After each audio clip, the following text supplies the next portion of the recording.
Dobrý den, kapitán. Tak už víme, kdo to zavinil. Tady máte papír. Ano, laboratorní protokol. Byl to Jaroslav Security. Máme tady schody, když se podíváme. Dobře, tohle si vezmu, děkuji. Ještě něco jsme našli na ty tyči. Ty tyči byly otisky jarby. No, a na botě taky. Dobře.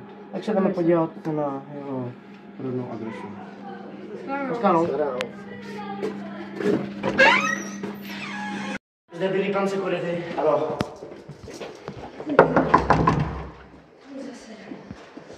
Ale dobrý den. Pojďte s náma.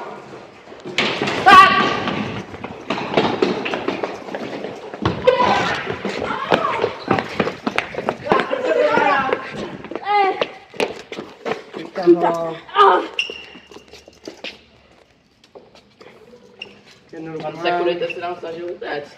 A proč pak? Co něco udělal? Tak, jdeme. Pojďte. Tak, pane Security. Děláme test drogy. Kde jste byl okolo 5. hodiny večerní včera? Co jste tam dělal? Tam tušil jste nějakou děvku nebo chlasta. A proč se u vás našla střelná zbraň? Protože jsme si ji koupili. Jo. Tak, to jste toho vypověděl spoustu. Tak, udělejte mu test. Ty do toho foukněte, prosím, špolek plic. Tady to. Cool. Až. Pozitivní. Takže vás dáme, Si byl asi tak nějak pádně. převezeme vás do vazby a uvidíme, co dál. Služba. Šáhneš na mě! Klidněte se, pane. Budeme se použít donucovací prostředky.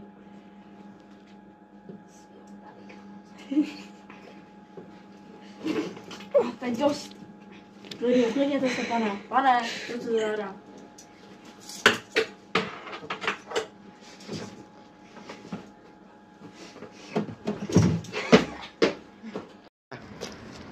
Třeba dneska se to solidě baví.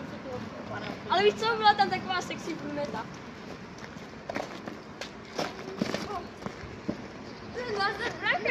Ty vole. Dělej.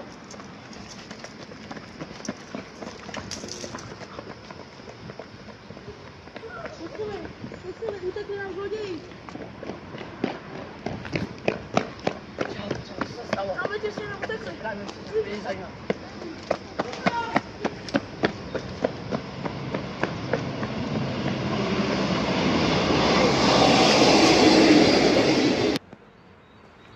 Pojď. Kam? Se vědě kam?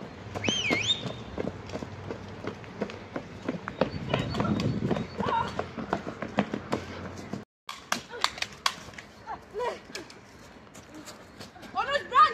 Dej se o to zbraň! Dělej! To je mrtvol, to je v prdeli. Nedejchá. Tak já.